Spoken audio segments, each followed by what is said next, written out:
안녕하십니까. 자, 이제 우리 화재 감식 평가 기사 이제 강의 첫 강의 시작하도록 하겠습니다. 자, 이제 첫 번째 이제 과목 이제 화재 이제 우리가 뭐부터 보나요? 화재 이제 조사론부터 보죠. 자, 화재 조사 개론인데 자, 이쪽 파트는 챕터 1은 상당히 되게 쉽습니다. 그냥 읽어보면 이제 문제 풀 수 있는 이제 그러한 파트이고 자, 우리 이제 화재 감식 평가 기사 이 자체가 좀 사실 필기가 좀 쉽죠. 그래서 이제 여러분들 이 첫 번째 과목에서는 이제 암기할 게 따로 있고 그냥 읽어서 넘어갈 게 있습니다. 자, 암기할 거랑 좀 계산식들이 나와요. 그래서 그 위주로 공부를 해주시면 되고 나머지 이제 부분 같은 경우에 그냥 한번 읽어보고 아, 이런 거구나 라고 하는 정도만 알아도 자, 충분히 거의 다 맞출 수 있기 때문에 부담 갖지 말고 보시면 될 것 같습니다. 자, 화재 조사 목적 및 특징 한번 볼까요? 화재 조사 왜 해요? 화재 조사. 자, 어디에 불이 났습니다. 그러면 당연히 일단 그 이제 현장 출동한 소방관들이 불 끄죠. 그 다음에 조사를 할 거 아닙니까? 자, 그래서 조사는 왜 할까요? 자, 이런 이제 조사를 한 다음에 이제 이러한 사고가 났을 때 미리 이제 방지를 한다던가 아니면 통계를 낸다던가 아니면 이러한 조사를 하기 위해서 하는 거죠. 자, 그래서 본질적 목적과 부가적 목적. 자, 그리고 이제 부문별 목적이 있는데 이 중에서 이 부문별 목적만 한번 잘 보겠습니다. 자, 소방기관과 사법기관과 분쟁조정기관이 전부 다 이 조사하는 목적이 좀 달라요. 자,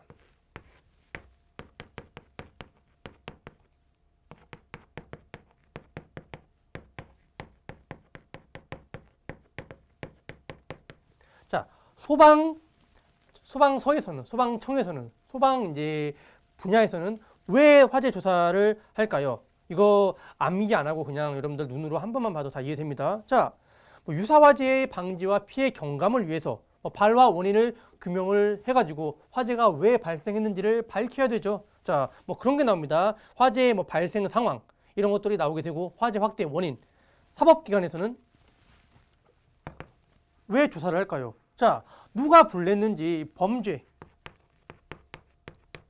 범죄에 관련된 사실을 밝혀야 될 거 아닙니까? 그래서 자, 어떤 사실 방화인지 아니면 뭐 실수로 불이 난 실화인지 이런 것들을 밝혀내야 되죠. 그래서 자, 각 기관마다 자, 조사하는 목적이 좀 달라요. 분쟁 조정 기관에서는 왜 하나요? 자, 어쨌든 화재 사고가 발생하면 이 피해 금액, 피해액,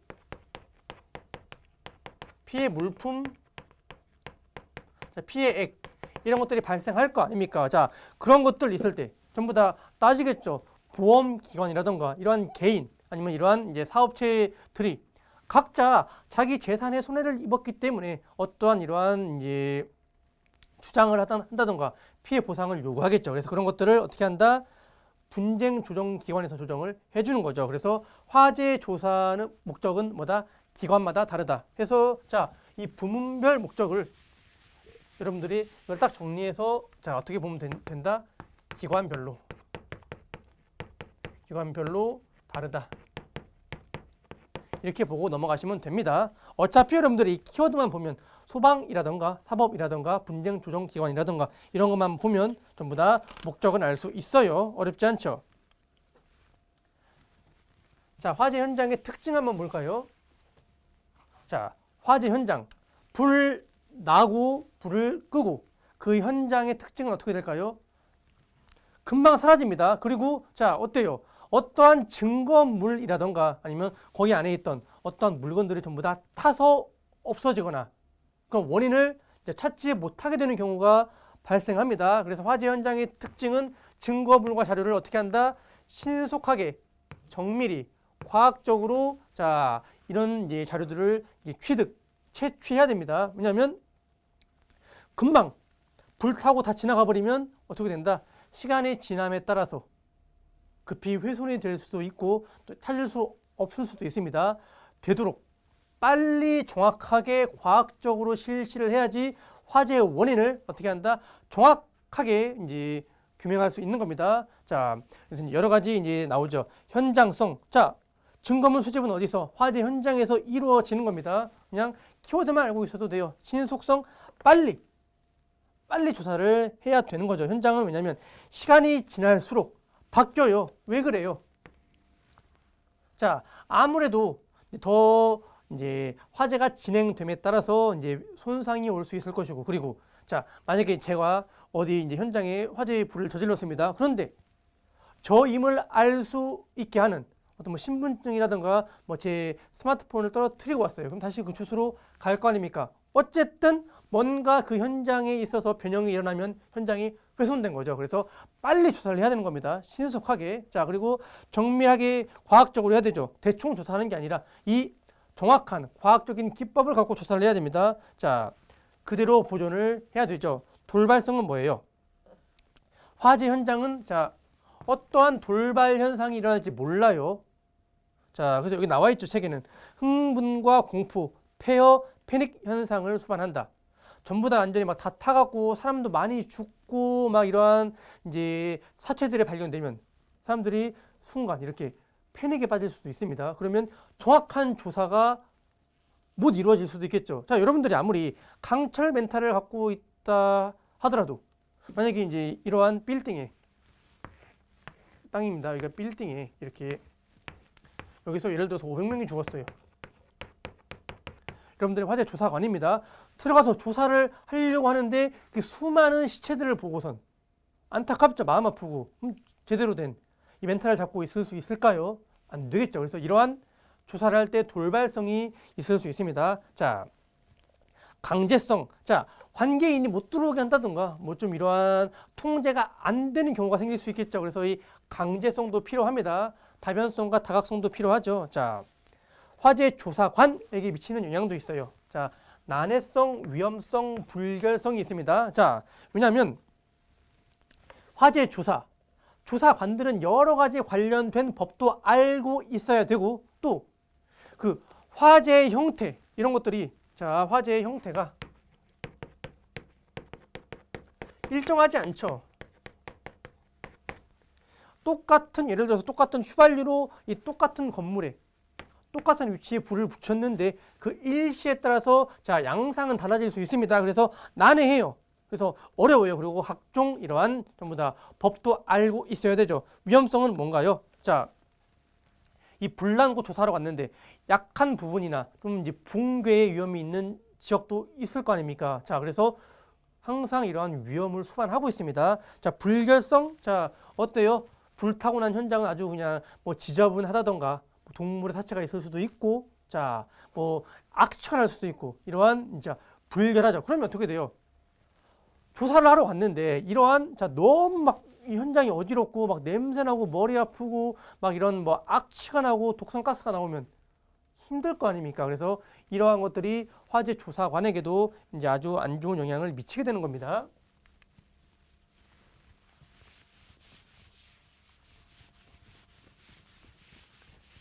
자, 이제 여기서 여러분들이 이제 체크를 하나 해 주실 게 있습니다. 과학적 화재 조사의 기본 원칙. 자, 여기서 이 순서의 별표 5개를 해주시기 바랍니다. 자, 화재 조사의 목적 및 특징에서 자, 과학적 화재 조사의 기본 원칙 이 순서를 단순히 이 순서를 물어보는 이러한 문제가 나옵니다. 자, 그 중에서 이 6가지 순서를 암기를 하고 있어야 되는 것도 이제 맞는데 이 중에서 이제 뭐가 된다? 이 자료 분석이 귀납적 추론이 들어갑니다. 여기가 뭐가 된다? 귀납적.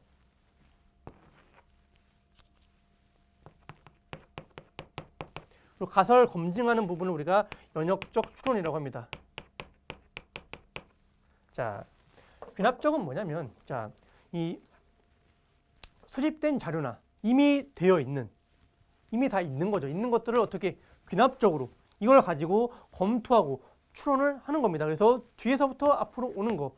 연역적 추론은 뭡니까? 자, 이러한 이제 어떠한 가설이 개발됐습니다. 앞에서부터 이게 맞는지 가보는 거죠. 그래서 자, 이 순서에 따라서 우리가 귀납적이라고 하고 연역적이라고 하는데 시험에서 중요한 건 뭐다? 자, 첫 번째 이 순서가 중요하고, 자, 이 귀납적 추론이 어디에 들어가고 연역적 추론이 어디에 들어가고, 그리고 귀납이 앞에 오고 연역이 뒤로 간다. 이 순서를 여러분들이 잘 알고 계시면 되겠습니다. 자,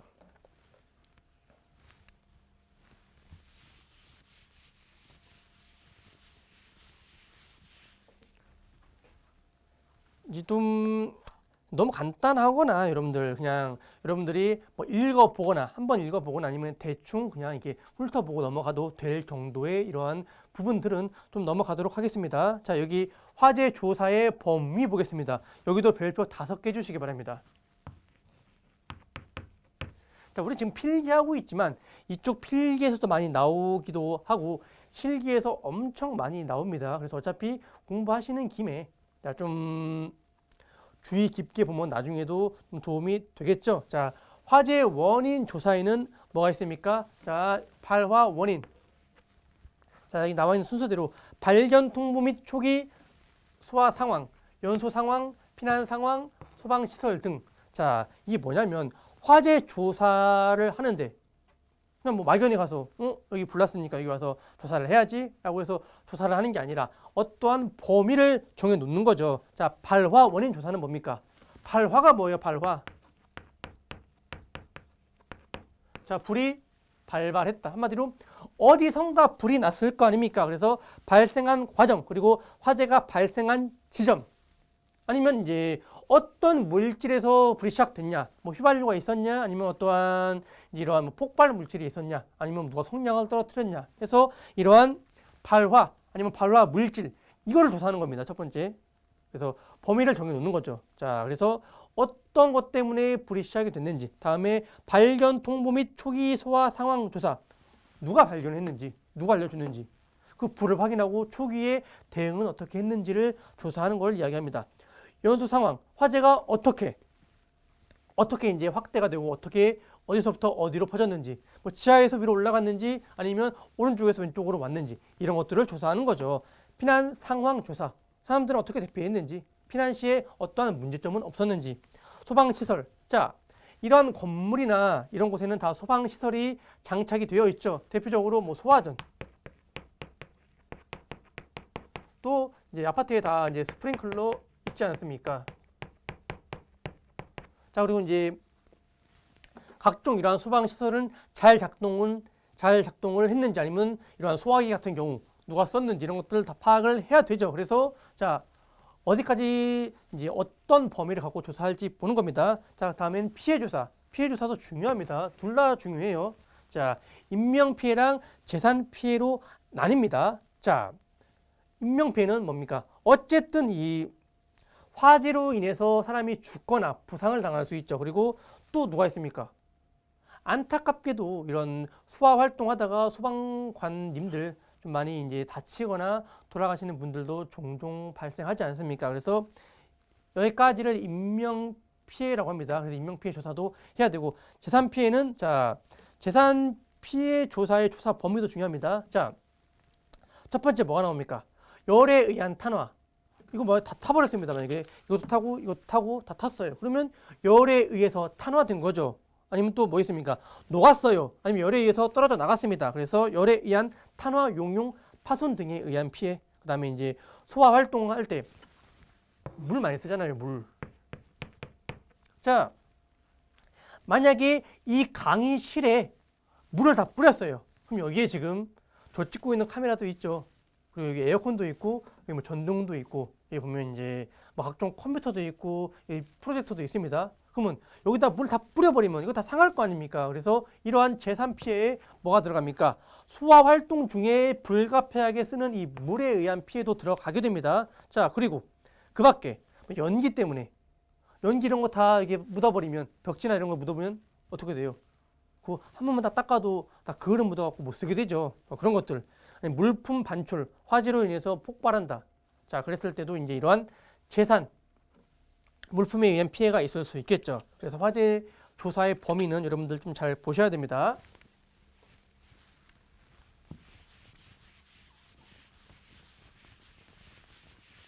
자, 여기 화재 현장 조사 시 일반적인 유의사항, 화재 조사관의 자세는 시험 문제 잘 나옵니다. 그런데 사람이면 다 맞출 수 있어요. 이거는 자, 잘 나온다.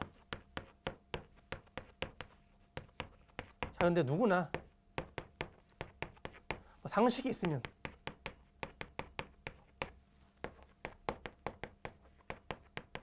맞춘다.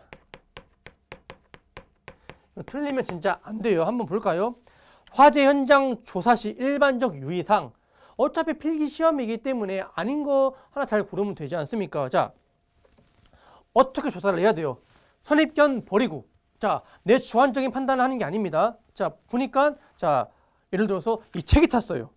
책이 다 타고선 이 주위로 이제 화재가 좀 번졌습니다. 그런데 뭐 책은 책이고 나는 여기서 화재가 난 거라고 생각하지 않아. 이렇게 판단하는 게 아니고 있는 그대로 상황 증거에 입각한 자, 사실 확인의 주력을 해야 되는 거죠. 당연한 소리 아닙니까? 자, 관계자에게 질문을 통한 상황 파악, 사실 확인은 자, 이미 진술케 노력을 한다. 자, 본인의 진술, 직접 진술을 확보하도록 해야 되죠. 자, 일단 뭐다? 직접 본 거나 아니면 자, 직접 진술을 확보해야 됩니다. 예를 들어서 제가 이제 이 화재 현장을 갔습니다. 여기에 이제 뭐 A, B, C라는 사람이 있어요. 근데 이라는 사람이 이래요. 아, 이거 CC가 그러는데 이렇게 해서 불났대요. 이런 것도 참조는 하되 뭐다? 직접 본 거. 만약에 B 씨는 이렇게 말합니다. 이거 내가 봤는데 여기서 불났어요. 그러면 이게 더 확실할 거 아닙니까? 그래서 뭐가 된다? 본인 직접 진술을 확보하도록 해야 됩니다. 남이 말한 거는 조작할 수 있을 거 아닙니까? 만약에 A가 불 질러놓고선 C한테 덮어 씌우기 위해서 자, 어떻게 하는 겁니까? CC가 불낸 거 제가 봤어요. 라고 그거를 그대로 믿어버리면 이게 바로 이제 모함이 되는 거죠. 그래서 그런 것들은 참조만 하면 되는 겁니다. 자, 신분을 밝혀야 되죠. 대통령 가서 왜 그랬어요? 라고 하는 게 아니라 자, 화재 조사관 누굽니다. 아니면 뭐 소방관 누굽니다. 라고 해서 신분을 밝히고 조사해야 될 거 아닙니까? 자, 그리고 취득한 비밀을 누설하거나 왜냐면 이게 만약에 화재 현장입니다.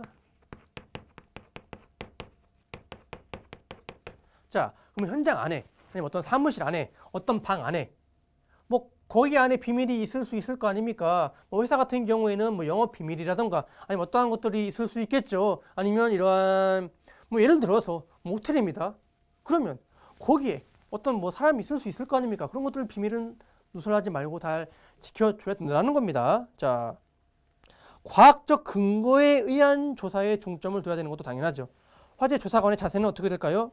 자, 객관적으로 합리적 방법으로 자, 원인을 밝혀야 된다. 자, 관련 법, 화재조사법이라고 하죠. 여기 법에 부여된 권리까지만 써야 됩니다. 넘어서 하면 안 되는 거죠. 자, 화재조사관은 뭐가 없어요? 사법부는 없습니다. 자, 근데 만약에 화재조사관이 조사를 해갖고 만약에 이 A씨가 확실한 범인인 걸 알아챘어요. 그런데 자, A씨 여기다 불 질렀고 방화의 혐의가 확실하니 자, 수갑 채우세요. 데려갈게요. 이렇게 할 수 있다 없다? 없다는 겁니다. 본인에게 부여된 권리까지만 쓰면 되는 겁니다. 자, 그리고 이제 만약에 C씨가 되게 심신이 지금 불안해 있는 상태입니다. 그런데 무조건 붙잡아 놓고서 이거 왜 그랬어요? 빨리 말하세요. 이렇게 하지 말고 자, 어떻게 한다? 개인의 권리를 침해하고 자유를 제한하면 안 됩니다. 뭐 심신미약에 따라서 당장 말 안 하고 싶을 수도 있을 거 아닙니까? 그때 최대한 말하게끔 유도하는 게 이런 다 실력이고 기술이죠. 자, 편파적인 선입견은 피해야 됩니다. 자, 예를 들어서 C씨가 누가 봐도 범죄자의 얼굴을 하고 있습니다. 그래서 저 범인이네. 단정 짓지 말라는 겁니다. 근데 A씨는 세상 사람 참 온화하게 생기고 절대 불을 안 낼 것처럼 생겼습니다. 자, 사람 속은 모르는 거죠. 뭐 보통 이제 40이 넘으면 얼굴에 다 드러난다고 하지 않습니까? 그래도 그거는 모르는 겁니다. 이러한 선입견은 버려야 돼요. 그리고 화재조사관은 이제 기술이 발전할수록 날이 지날수록 이제 새로운 형태의 화재가 나오거나 발견될 수 있을 거 아닙니까? 그래서 끊임없는 자, 공부를 해야 된다는 겁니다. 여러분도 공부하고 있지만 화재조사관도 공부를 해야 되죠.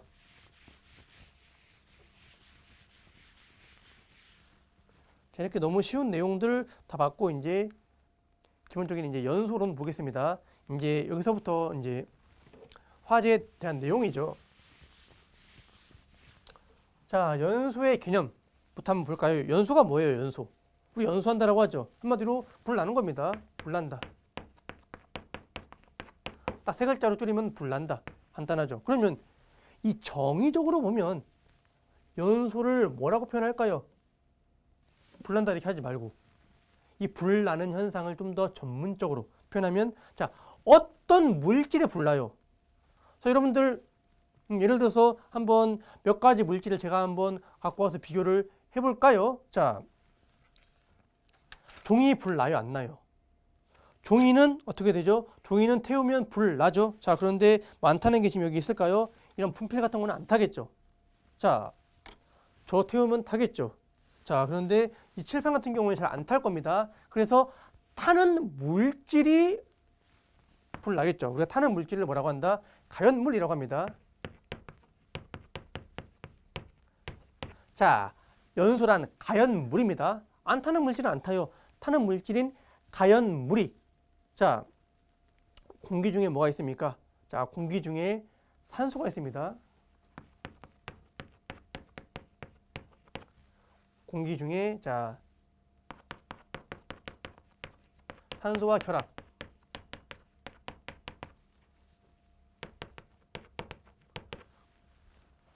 화학적인 반응으로 산소랑 결합하는 물질은 많아요. 그런데 자, 불난다라고 하는 것은 어때요? 뜨겁고 환하게 비춰지죠. 그래서 하여 뭘 낸다? 열과 빛을 내는. 열과 빛을 내는 뭐가 된다? 산화 현상을 이야기합니다. 자, 산화 현상. 산소와 결합을 하는 것을 우리가 산화 현상이라고 합니다. 자, 아무튼 공기 중에는 산소와 결합을 하든 어쨌든 산화제라고 해갖고 위험물에서 제1류 위험물과 6류 위험물이 있습니다. 어차피 거기 산소가 들어가 있고 산소랑 결합하는 거예요. 산화제건 공기 중에 산소건. 한마디로 뭡니까? 이 연소란 산소와 결합을 하는 겁니다. 산소와 결합을 할 때 열과 빛을 내는 현상을 이야기해요. 자, 불을 한번 불 붙여보고 불 내보신 그런 경험들은 다 있죠. 여러분들이 집에 있는 가스레인지에 불을 틀어도 어떻게 되는 겁니까? 그 가연성 가스도 가연물이라고 볼 수 있습니다. 거기에 공기 있을 거 아닙니까? 스파크 튀겨주면 불을 붙이죠. 어쨌든 그것도 전부 다 연소 현상 중에 하나입니다. 그래서 연소를 안 해보신 분들은 없어요. 인류가 살아가는데 꼭 필요한 이러한 이제 연소, 이러한 행위, 행동, 이러한 과학적인 기술이죠. 무조건 이거는 연소는 해야 됩니다. 여러 분야에 쓰여요. 여러분들 집에 있는 보일러, 아니면 이제 가스레인지, 아니면 자동차 안에서도 요새 뭐 전기차가 많다고 하더라도 전기 만들 때도 화력 발전할 거 아닙니까? 그리고 자동차 엔진에서도 끊임없이 연소가 일어나고 여러 가지 이제 연소를 하는 현상은 많죠. 자, 그래서 이 열과 빛을 내는 산화 현상을 연소라고 합니다. 자,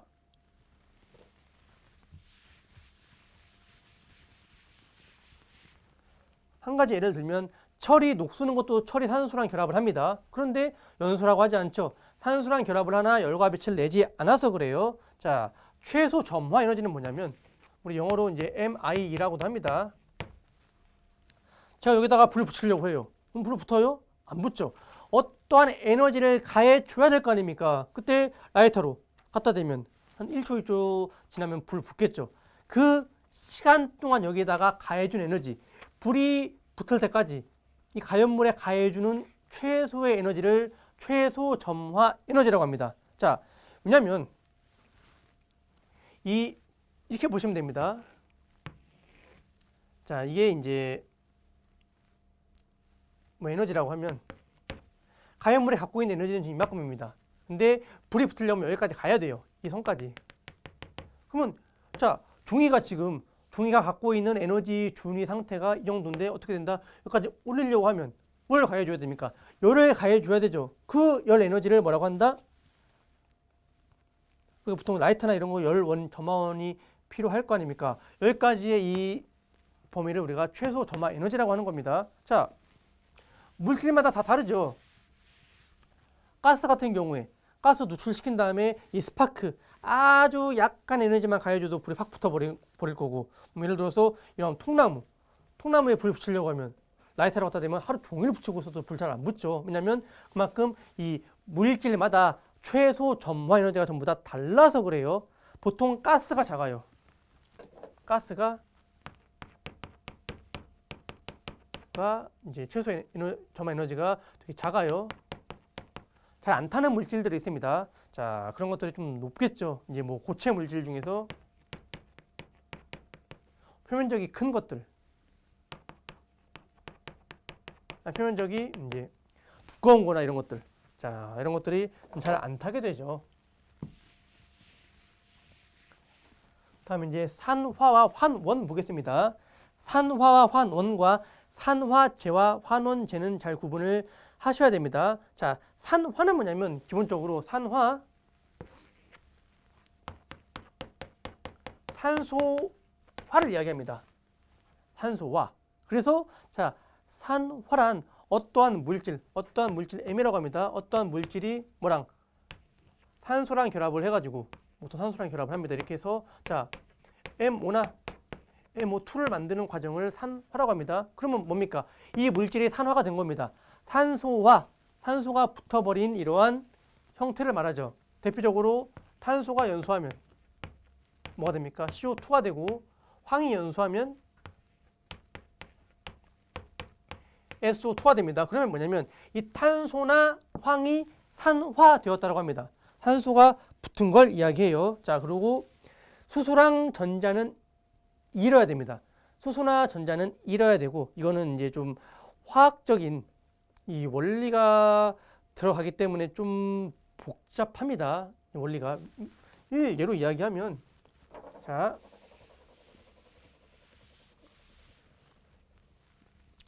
마그네슘이 원래 이제 최외곽 껍질에 전자가 두 개 있습니다. 그리고 산소는 원래 그냥 이거 적으실 필요 없고 듣기만 하세요. 자, 산소는 5죠. 산소는 여기 6개가 있어요. 옥텟 규칙에 의해서 자, 이거 8개를 채워야지 안정한 물질이 되는 겁니다. 얘는 2개가 있고 얘는 6개가 있고 둘이 합해버리면 MgO가 되고 안정한 물질이 되는 겁니다. 그래서 자, 저러한 물질은 안정된 형태를 갖추고 있어요. 자연 상태에서. 자, 이때 많은 놈이 이깁니다. 많은 쪽이 얘를 뺏어 버리는 거예요. 자, 그러면 이거 전자죠. 전자 마그네슘 어떻게 돼요? 2개를 뺏겨 버리는 겁니다. 일방적으로. 화학적인 원리가 그래요. 그럼 어떻게 돼요? 사실 Mg가 산소랑 만날 때 이 반응으로 이제 반응을 합니다. MgO를 만드는데 Mg는 산소랑 만나서 산화가 된 거죠. 실제 전자는 어떻게 된다? 일방적으로 뺏겨갖고 이렇게 딸려 붙어버리는 겁니다. 그러면 자기가 가진 전자를 산소한테 줘버리고 합체를 해버리는 거죠. 그래서 자, 이게 산소와 결합을 한다라는 것은 뭐가 된다? 결국에는 뭐가 돼요? 산소랑 결합을 한다라는 것은 전자를 산소한테 뺏기는 것과 같은 원리입니다.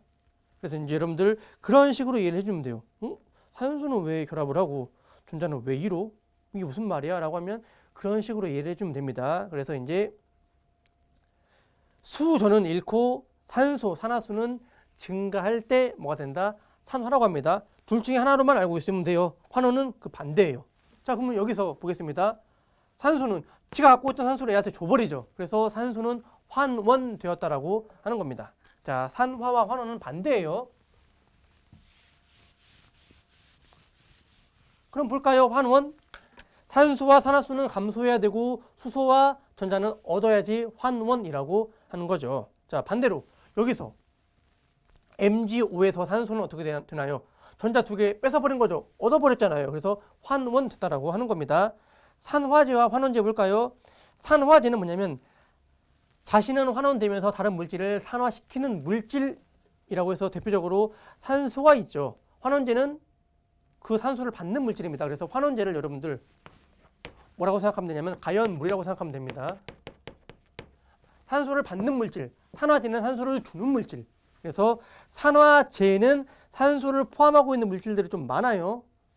반대로 환원제는 산소를 뺏는 물질 이렇게 생각하시면 됩니다. 산화는 산소랑 결합, 환원은 산소를 주는 거. 그래서 이 2개는 개념이 좀 반대되는 개념이라고 보시면 되겠습니다. 자, 첫 번째 시간 여기까지 하겠습니다. 수고하셨습니다.